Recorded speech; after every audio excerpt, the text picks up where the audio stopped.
My interest in tattooing, I guess, started when I was really young. And my uncle had tattoos. He used to draw on me and my cousin when we were kids. My stepdad took me to the tattoo studio, actually Stanley and Walter Moskowitz's shop. I was like 5, and I remember he got my mom's name tattooed on his chest, real big in some like block lettering style. And whichever guy did it put like some fake tattoo on my arm over here, and that was it, man. Tattoos were like it.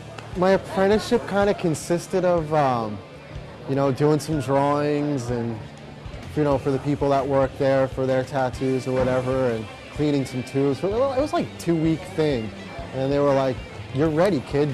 Get somebody to tattoo," you know, and that was it. I learned how to tattoo. It was a really, really busy street shop, and I was doing like 12, 15 small tattoos a day, you know, like 6, 7 days a week. And I was able to hone my skills, you know, and I learned a little bit about, you know, how to make my machines run, because when they didn't, there was nobody else to really help, you know. The cocky side of me will say from day one, you know, and then realistically, somewhere around like the 2-3 year mark, I started to feel some sort of a confidence, you know, where I could see myself being associated with, you know, people who were doing quality work, you know, and I had something to strive for. My inspiration early on came from a lot of New York City graffiti stuff that I seen. I grew up in Brooklyn, New York, so by 12 years old, I was exposed to trains going across, you know, the subway. Even earlier than 12, probably like 10 or 11, and that's blew my mind, you know, and just the colors and stuff like that. And there's definitely more than enough artists doing incredible work that shows and proves that, you know, this is a fine art. I mean, you can do on skin even more technically than you could do with other art mediums, you know? I mean, there's no limitation whatsoever.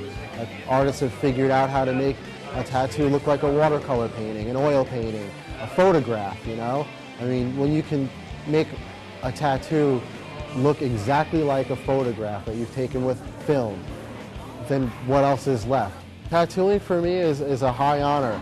It's an opportunity for me to express my vision onto people, and they're coming to me to express their vision, you know? So it's like, I feel I have to have a responsibility toward the client.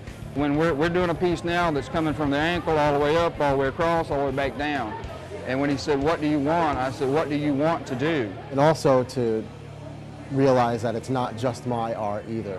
You know, there is a commitment to the artist, and I am being commissioned to do something. So sometimes you have to let go of your artistic ego or whatever, and sometimes do something that you might not feel the way you would normally approach a project.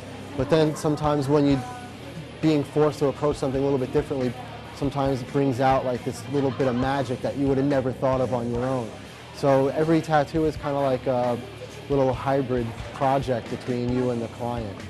And he said, "Well, here's what we'll do." He says, "You take 10 pieces from my portfolio that you like. That'll give me an idea, and I'll go from there." And basically, I don't know what he's going to do next. I don't know what it's going to be when it's done.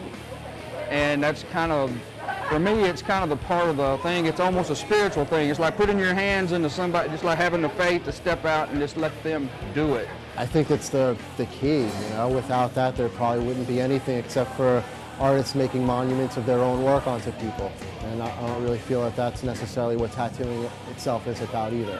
You can't just take a picture of the kind of work that I do, you know, in real life. I like to do work that you can't see in this, you know, plane that we're existing in, you know. Something that only takes place, you know, behind your eyelids.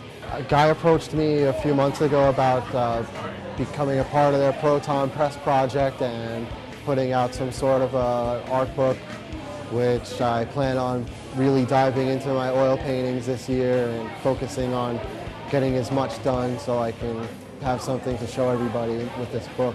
I just hope that I can keep doing what I do and hope that people keep connecting with it and allow me to express myself the way I've been able to. More than that, I really can't ask for as an artist.